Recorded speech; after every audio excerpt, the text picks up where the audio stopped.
Bonjour bien-aimés, que la paix et la grâce du Seigneur Jésus-Christ, notre Seigneur et Sauveur, soient sur chacun de nous. C'est une joie pour moi d'être avec vous aujourd'hui. Je n'ai pas pu me déplacer physiquement, mais j'ai tenu à effectivement participer à l'édification du corps de notre Seigneur Jésus-Christ en donnant ma contribution. Et c'est toujours une joie, vous le savez, pour moi d'être avec vous. Je vais remettre ce temps entre les mains du Seigneur. Père Saint, nous te bénissons, nous t'exaltons, nous t'élevons parce que tu es Dieu, tu es vivant, tu fais ce que tu veux, quand tu veux, où tu veux, avec qui tu veux. Nous te bénissons encore parce que nous savons, Seigneur, pendant notre temps de pèlerinage, nous avons besoin effectivement de nous fortifier, de nous édifier, afin que, effectivement, lors de ton retour, que nous soyons prêts. Que tu puisses effectivement prendre ton Église, Seigneur. Nous te louons pour ce temps. Je me remets entre tes mains afin que seul ton nom soit pleinement glorifié, exalté, béni. Au nom de ton Fils Jésus-Christ de Nazareth, qui vit et qui règne au siècle des siècles. Amen. L'année dernière, j'étais effectivement physiquement avec vous. Et pour ceux qui s'en rappellent, nous avions travaillé sur être citoyen du royaume de Dieu, marcher en tant que citoyen du royaume de Dieu. Cette année, donc, nous allons continuer à travailler, mais travailler sur grandir en tant que citoyen du royaume. Nous avions vu que le préalable pour pouvoir accéder au royaume, c'était la nouvelle naissance. Et le Seigneur Jésus-Christ va l'expliquer à Nicodème en lui disant « il faut que vous naissiez de nouveau ». Nous lisons cela effectivement dans le livre de Jean au chapitre 3. J'ai ma lectrice qui va pouvoir effectivement faire cette lecture pour nous. Jean chapitre 3 au verset 3. Vas-y. Jésus lui répondit, « Vraiment, je te l'assure, à moins de renaître d'en haut, personne ne peut voir le royaume de Dieu. » Amen. À moins de renaître d'en haut, nouvelle donc naissance. Et dans ce même livre, dans Jean 1, le verset 12, il nous explique pareil cette nouvelle naissance. Jean 1, le verset 12. Certains pourtant l'ont accueilli, ils ont cru en lui. À tout cela, il a accordé le privilège de devenir enfant de Dieu. Voilà. Donc, nous voyons bien, c'était le préalable donc, pour pouvoir accéder au royaume. Donc, nous devenons, par ce fait, enfants de Dieu. Enfants de Dieu, nous sommes heureux d'être des enfants de Dieu parce que nous avons cru et nous avons mis foi en la parole qui a été prêchée. La parole donc a suscité la foi en nous. La parole de Dieu nous le dit d'ailleurs dans le livre de Romains. La foi vient de ce qu'on entend de la parole de Dieu. Donc, nous sommes enfants de Dieu par le fait que nous ayons accepté l'œuvre du Seigneur Jésus-Christ à la croix. Et nous sommes dans la joie, n'est-ce pas? Nous sommes donc enfants du royaume et nous entrons au bénéfice, bien entendu, de notre héritage en Jésus-Christ. Mais comme tout être humain, effectivement, ou plante qu'on pourrait mettre en terre, nous nous attendons à une croissance, à un développement dans la morphologie de la plante, mais aussi pour l'être humain, physiquement, donc il va évoluer. Mentalement, il va évoluer, et intellectuellement, donc il va évoluer. Nous nous attendons donc à cette évolution naturelle chez l'homme, chez l'être humain. Et en tant qu'enfant de Dieu, nous avons besoin de voir cette évolution en nous en tant qu'enfants de Dieu. C'est-à-dire grandir dans la connaissance de celui qui nous a donné cette nouvelle vie. Quoi? Dans la connaissance de notre Seigneur, afin d'accéder à ce que Dieu attend de chacun de nous. Nous devons effectivement non demeurer des enfants, mais nous devons être des filles et des fils de Dieu. Des filles et des fils de Dieu. À moins que certains d'entre nous pourraient se satisfaire du fait d'être seulement enfants de Dieu. Mais, restant sur le fait que nous souhaitons être seulement enfants de Dieu, nous pourrions même nous poser des questions sur notre insertion sociétale. Est-ce que je me satisfais d'être un enfant, ou du moins je veux m'épanouir pleinement dans la société? Et il faut que je me pose effectivement ces questions. La parole de Dieu va nous dire ceci dans le livre de Galates, au chapitre 4, et le verset 1. Commençons au verset 1. Voici ce que je veux dire. Aussi longtemps que l'héritier est un enfant, il ne se distingue en rien d'un esclave. Bien qu'il soit le propriétaire de tout le patrimoine, il reste soumis à l'autorité de tuteur et d'intendant jusqu'au terme fixé par son père. Nous aussi, lorsque nous étions des enfants, nous étions de même asservis aux principes élémentaires qui régissent la vie de ce monde. Mais, lorsque le moment fixé par Dieu est arrivé, il a envoyé son Fils, né d'une femme et placé par sa naissance sous le régime de la loi, pour libérer ceux qui étaient soumis à ce régime. Il nous a ainsi permis d'être adoptés par Dieu comme ses fils et ses filles. Voilà, on peut s'arrêter là. Donc nous voyons que tant que l'héritier demeure enfant, il n'a aucune autorité sur ce qu'il a, alors qu'il est maître de tout, il est propriétaire de tout, mais il n'a aucune autorité. Il a besoin d'intermédiaires, il a besoin de tuteurs, il a besoin d'administrateurs. Il a besoin d'être accompagné parce qu'il est encore un enfant. Dieu veut que nous soyons des filles et des fils, c'est-à-dire des hommes et des femmes ayant grandi, pouvant prendre des responsabilités. Responsabilités au sein de l'Église, corps de Christ, mais aussi responsabilités dans la société. Nous avons besoin, effectivement, de nous épanouir. Des fils et des filles de Dieu, comme dans le monde naturel. Un enfant spirituel est fragile, donc, tant qu'il est petit, il a besoin de la protection des autres. Parce qu'il est petit, c'est un bébé. Il a besoin d'adultes à côté de lui. Il est dépendant.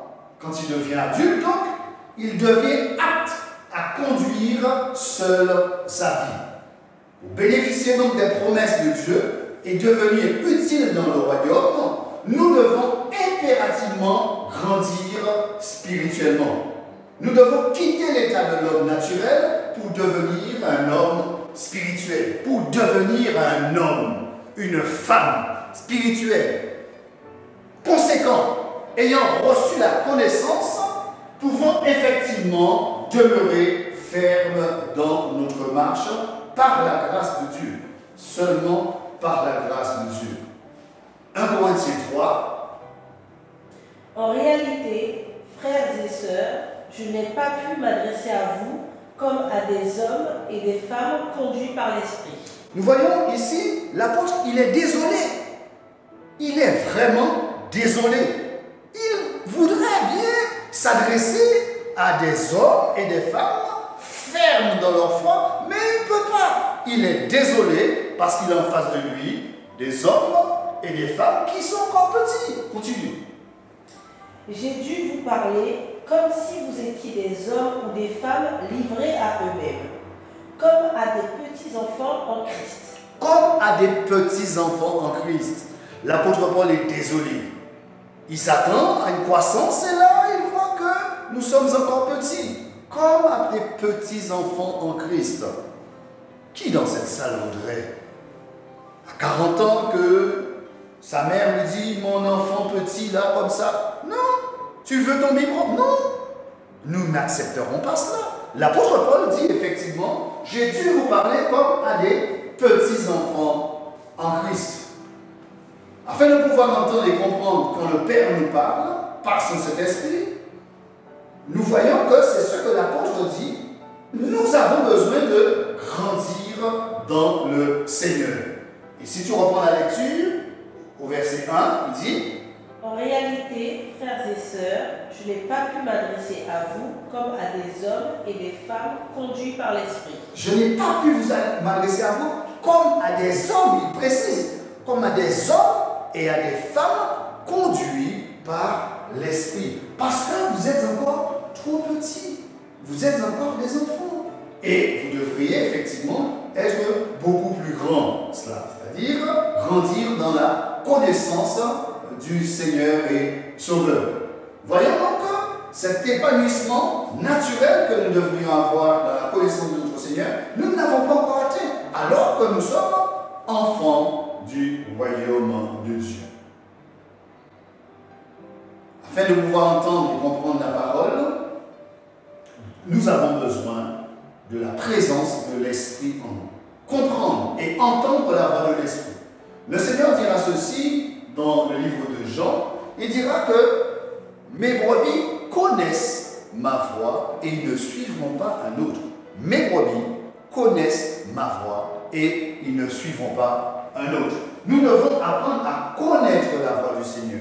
Et c'est en tant qu'hommes et femmes, fils de Dieu, que nous pourrons effectivement atteindre cette capacité de pouvoir entendre la voix de l'Esprit.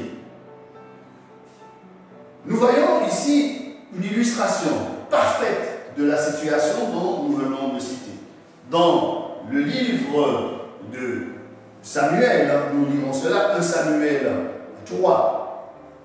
Le jeune Samuel accomplissait le service de l'Éternel auprès d'Élie. À cette époque, l'Éternel parlait rarement aux hommes et les révélations que Dieu leur montrait n'étaient pas fréquentes. Une nuit, le prêtre Élie, dont la vue s'était affaiblie et qui était presque aveugle, était couché dans sa chambre. La lampe sacrée brûlait encore et Samuel dormait dans le sanctuaire de l'Éternel, là où était déposé le coffre de Dieu. L'Éternel appela Samuel, celui-ci répondit « Oui, je suis là ». Il courut vers Élie et lui dit « Tu m'as appelé, je suis là ». « Je n'ai pas appelé, lui dit Élie, retourne te coucher. » Et Samuel alla se recoucher. L'Éternel appela encore « Samuel !» Samuel se leva et retourna auprès d'Élie. « Tu m'as appelé, je suis là, lui dit-il. » « Je n'ai pas appelé, mon fils, lui dit Élie, va te recoucher. » Or, Samuel ne connaissait pas encore l'Éternel et celui-ci ne lui avait encore jamais parlé directement. Reste là. Samuel, donc, ne connaissait pas encore l'Éternel alors qu'il était au service de l'Éternel. Il était au service de l'Éternel, mais il ne connaissait pas encore l'Éternel. Donc, il ne pouvait pas comprendre et entendre la voix de l'Éternel. Il était trop petit. Il a fallu qu'il ait cet intermédiaire, Élie, donc, qui va révéler à Samuel, non, ce n'est pas moi. C'est l'Éternel même qui s'adresse à toi. Et maintenant que je t'ai révélé la présence de l'Éternel, tu vas pouvoir répondre favorablement. Donc là, nous voyons qu'il a eu une croissance pour pouvoir entendre la voix de l'Éternel. Et là, c'est par le biais de l'Esprit que nous entendrons la voix et nous comprendrons la voix de l'Éternel. Là, nous voyons cette croissance que nous avons besoin pour pouvoir recevoir les révélations de l'Éternel. Et dans le texte que nous avons vu, nous avons besoin d'avoir les révélations de l'Éternel. Et les petits ne peuvent pas recevoir les révélations de l'Éternel. Nous avons besoin de quoi? Nous avons besoin de grandir pour pouvoir recevoir les révélations de l'Éternel. Le Seigneur, donc, notre Seigneur veut donc que nous laissions cet état d'enfant pour pouvoir prendre cet état d'homme. 1 Corinthiens, nous allons lire cela, 1 Corinthiens 13, verset 11. Lorsque j'étais enfant, je parlais comme un enfant.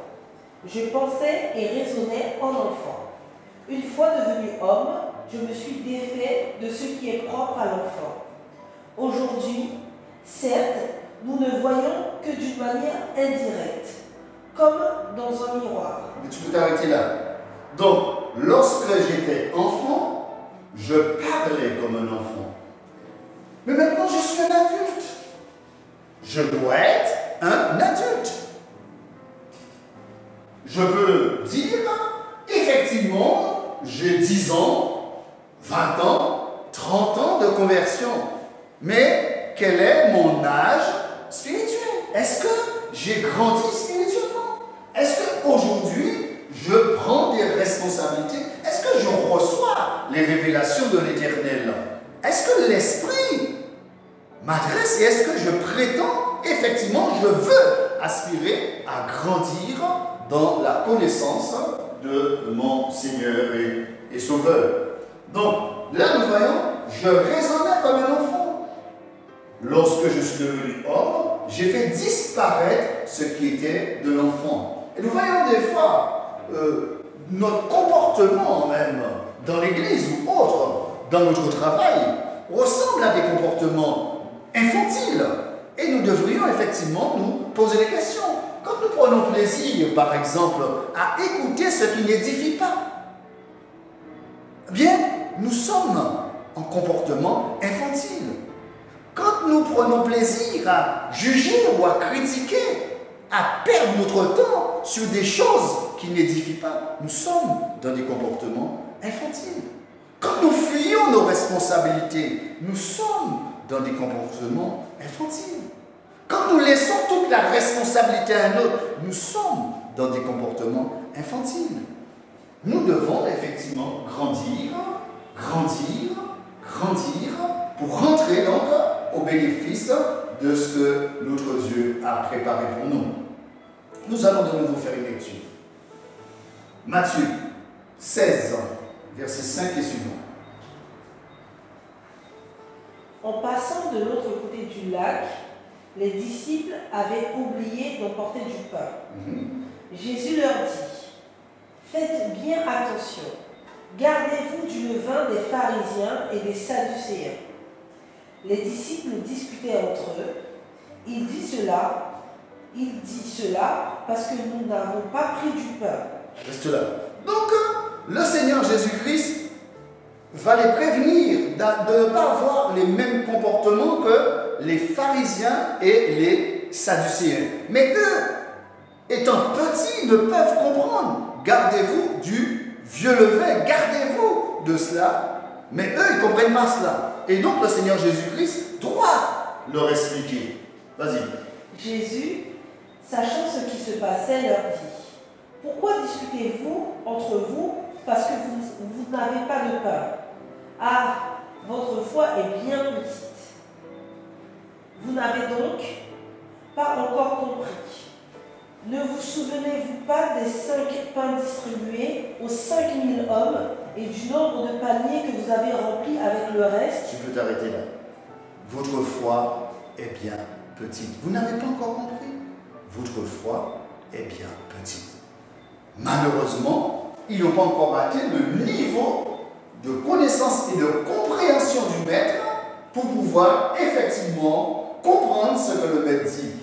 Il est obligé de revenir sur des explications et là, ça fait perdre du temps parce qu'il doit revenir pour pouvoir les expliquer les choses qui sont déjà passées. Donc ce changement d'attitude, ce changement, cette croissance en tant que serviteur et servante de Dieu, grandir et devenir des fils et des filles, passe obligatoirement par le biais du Saint-Esprit.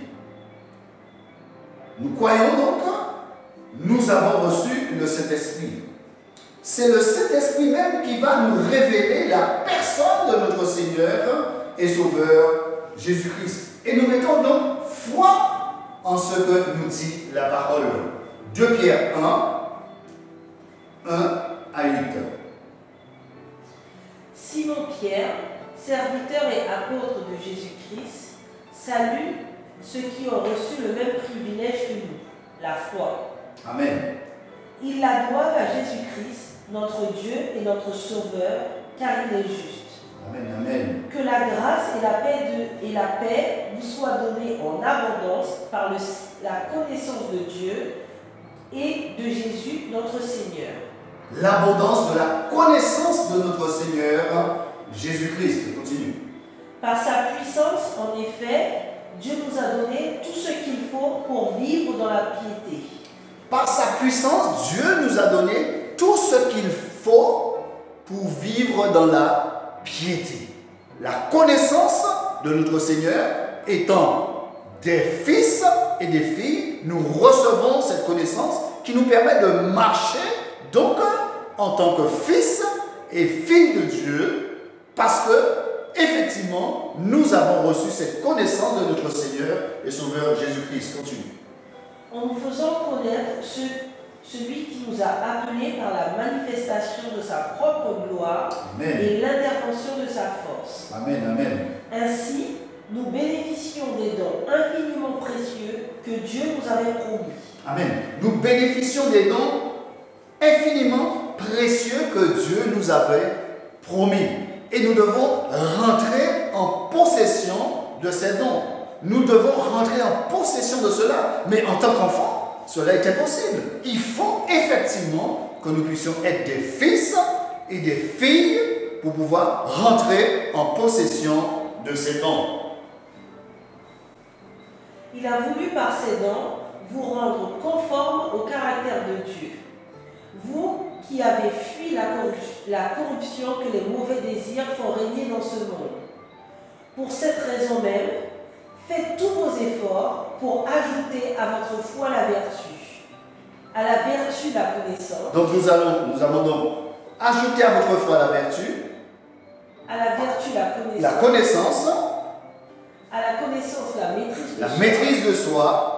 À la maîtrise de soi, l'endurance dans l'épreuve. Amen. L'endurance dans l'épreuve. L'endurance dans l'épreuve. Et j'insiste sur ce fait. L'endurance dans l'épreuve. Un enfant ne peut pas tenir longtemps dans une épreuve. Un adulte, un homme fait, un fils, une fille peut tenir longtemps dans l'épreuve. L'endurance dans l'épreuve. Continue. À l'endurance, la piété. Amen.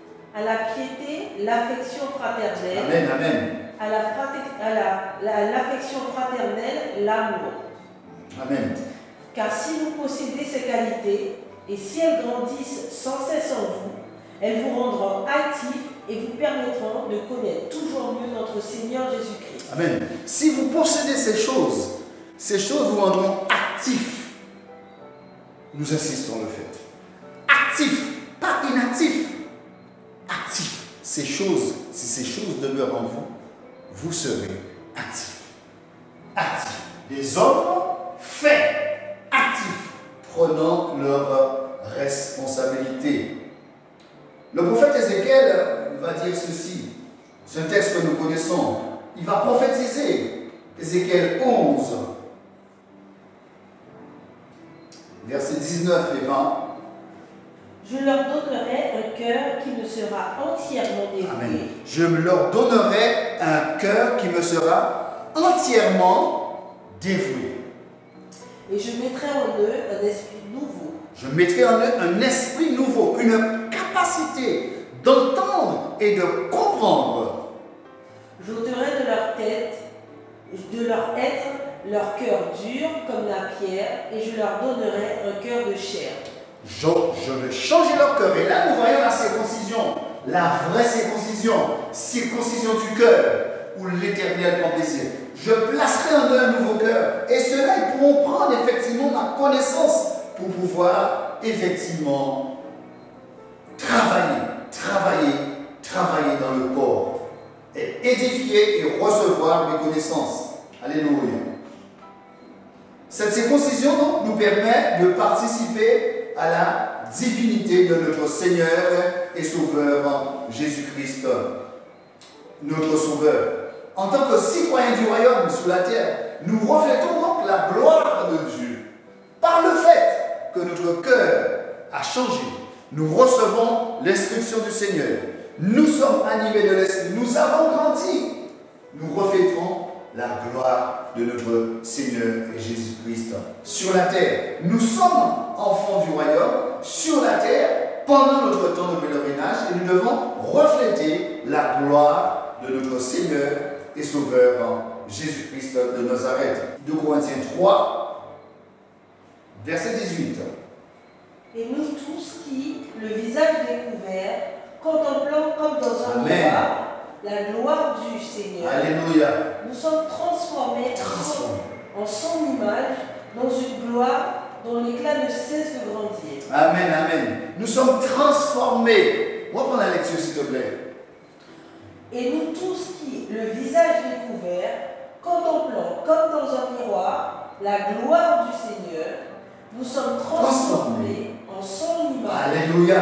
À l'image de notre Seigneur. À l'image du Fils. Nous sommes transformés parce que nous sommes devenus fils. Nous sommes devenus des fils.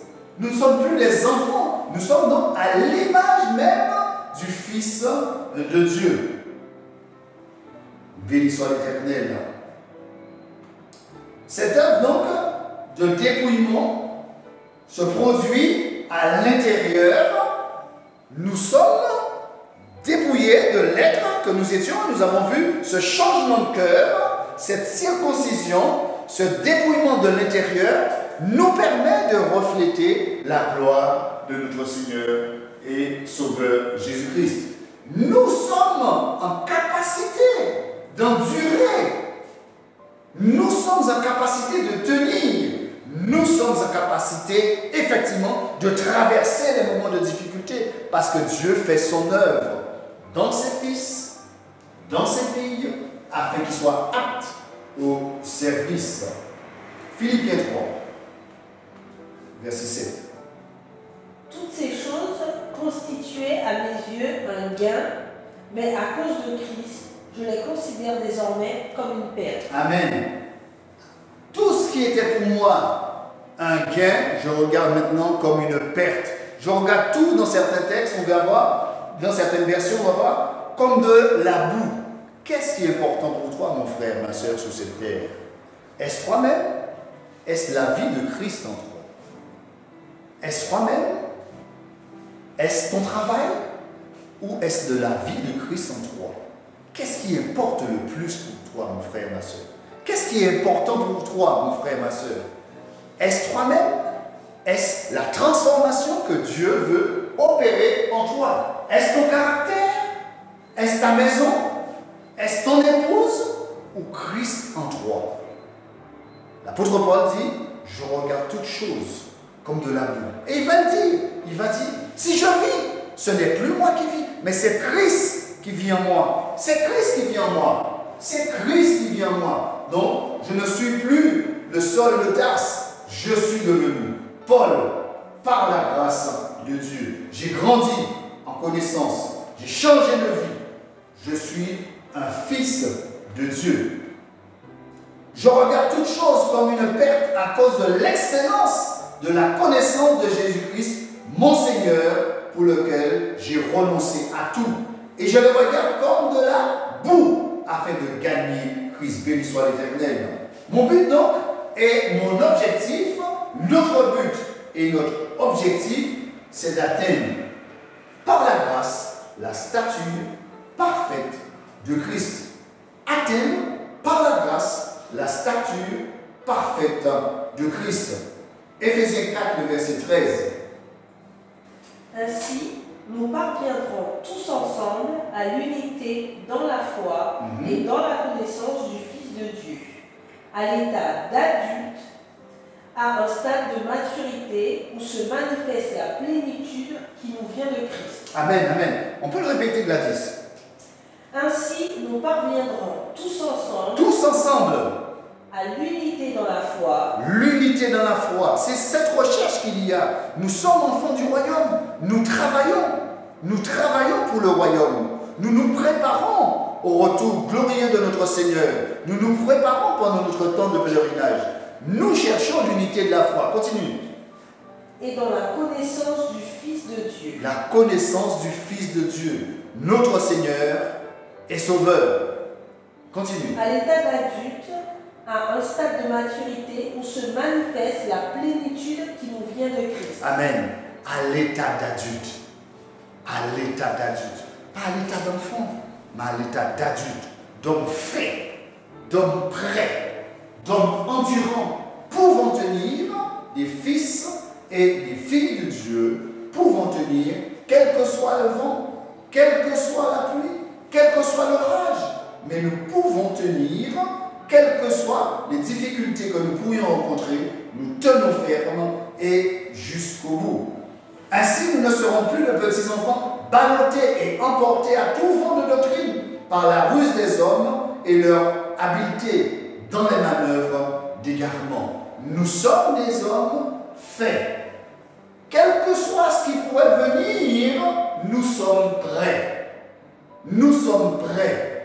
Ainsi, nous ne serons plus de petits enfants ballottés et emportés. Aujourd'hui, nous voyons dans certaines églises, eh bien, nous sommes ici, demain, nous sommes là-bas. Nous n'avons plus le temps et nous ne sommes plus disponibles. Parce que là-bas, on raconte cela. Mais nous n'avons pas de stabilité dans notre foi. Nous n'avons pas de stabilité dans notre connaissance. Nous n'avons pas de stabilité dans notre doctrine. Nous sommes encore des petits-enfants qui sont ballottés à tout vent de doctrine. Nous avons besoin, effectivement, de grandir dans la connaissance de notre Seigneur et Sauveur. Le Seigneur veut que nous puissions grandir pour parfaire son œuvre en chacun de nous. Le Seigneur veut que nous puissions grandir pour parfaire son œuvre en chacun de nous. Hébreux 12. Vas-y, je t'arrive. C'est pourquoi nous aussi, qui sommes entourés d'une si grande nuée de témoins, débarrassons-nous de tout fardeau et du péché qui nous cerne si facilement. Amen. De tous côtés. Et courons avec endurance l'épreuve qui nous est proposée. Courons avec endurance l'épreuve qui nous est proposée. Continue. Gardons les yeux fixés sur Jésus. Gardons les yeux fixés sur Jésus. Qui nous a ouvert le chemin de Alléluia. la vie et qui la porte à la perfection. Continue. Parce qu'il avait en vue la joie qui lui était réservée, il a enduré la mort sur la croix. Amen. En méprisant la honte attachée à un tel supplice. Tout à l'heure, nous avons vu à l'image, nous sommes transformés à l'image de notre Seigneur et Sauveur. Et c'est là où Dieu nous attend en tant que fils. Continue. Et désormais, il siège à la droite du trône de Dieu. Pensez à celui qui a enduré de la part des hommes pécheurs une telle opposition contre lui. Alléluia. Pour que vous ne vous laissiez pas abattre par le découragement. Amen. Pourquoi vous ne vous laissiez pas abattre par le découragement? Parce que maintenant nous sommes endurants, parce que nous sommes devenus des fils et nous avons cette capacité de ne pas se laisser abattre par le découragement. Continue. Vous n'avez pas encore résisté jusqu'à la mort dans la lutte contre le péché. Il faut résister. Qu'est-ce qui nous retient encore? Qu'est-ce qui nous tire en arrière? Qu'est-ce qu'il y a dans notre vie qui ne glorifie pas Dieu? Qu'est-ce que la chair fait encore en nous et qui nous empêche? Et l'apôtre Paul va le dire, quand je veux faire le bien, le mal est attaché à moi. Mais grâce soit rendue à Dieu, il va nous dire, qui me délivrera de ce corps de mort? Grâce soit rendue à Dieu. Il prend autorité au nom de Jésus-Christ sur tout ce que la chair pourrait l'attirer à faire. Maintenant, en Jésus-Christ, il a la capacité de traverser les moments de difficulté. Parce qu'il est fils de Dieu. Continue. Et vous avez oublié cette parole d'encouragement que Dieu vous adresse comme à des fils. Cette parole d'encouragement que Dieu vous adresse comme à des fils. Continue. Mon fils, ne prends pas à la légère la correction du Seigneur. Mon fils, ne prends pas à la légère la correction du Seigneur. Le Seigneur va nous corriger. Il va nous transformer. Parce qu'il a un objectif avec son Église. Il a un objectif avec ses fils et ses filles. Continue. Et ne te décourage pas lorsqu'il te reprend. Car le Seigneur corrige celui qu'il aime. Amen. Et il châtie tous ceux qu'il reconnaît pour ses fils. Alléluia. Supportez vos souffrances, elles servent à vous corriger. Amen. c'est en fils que Dieu vous traite. Amen. C'est un fils que Dieu vous traite, pas un enfant. Dieu ne nous traite pas en enfant, il nous traite en fils. Et nous sommes en capacité de tenir ferme dans cette correction que Dieu va effectivement nous donner. Continue. Supportez vos souffrances, elles servent à vous corriger. Amen. C'est en fils que Dieu vous traite. Amen. Quel est le fils que son père ne corrige pas? Amen. Si vous êtes dispensés de la correction qui est le lot de tous les fils, alors vous êtes des enfants illégitimes et non des fils. Amen. Amen. Si vous êtes, il n'y a pas de correction, s'il n'y a rien, il faut qu'on se pose la question. Est-ce que réellement je suis fils de Dieu? Ou du moins, comme il dit dans le texte, illégitime. Les enfants illégitimes, donc, qui ne sont pas enfants de Dieu, en réalité. Dieu corrige et transforme ses enfants. Dieu veut effectivement que nous puissions grandir, croître. Et quand nous regardons l'image du tabernacle, nous voyons qu'il y a le parvis, il y a le lieu saint et il y a le lieu très saint. Le parvis symbolise effectivement là où les enfants sont. Nous sommes nés de nouveau, nous sommes sur le parvis. Peut-être que nous voulons rester sur le parvis, pour certains. Mais j'en suis pas sûr. Peut-être. Il y a ceux qui veulent entrer dans le lieu saint, mais il y a aussi ceux qui veulent entrer dans le lieu très saint. Où veux-tu rester? Est-ce sur le parvis? Donc rester enfant, fragile, ballotté à tout vent de doctrine.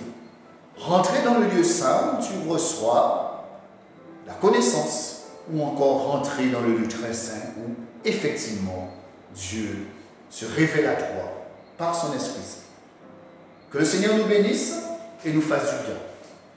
À très bientôt, mes bien-aimés. Soyez bénis.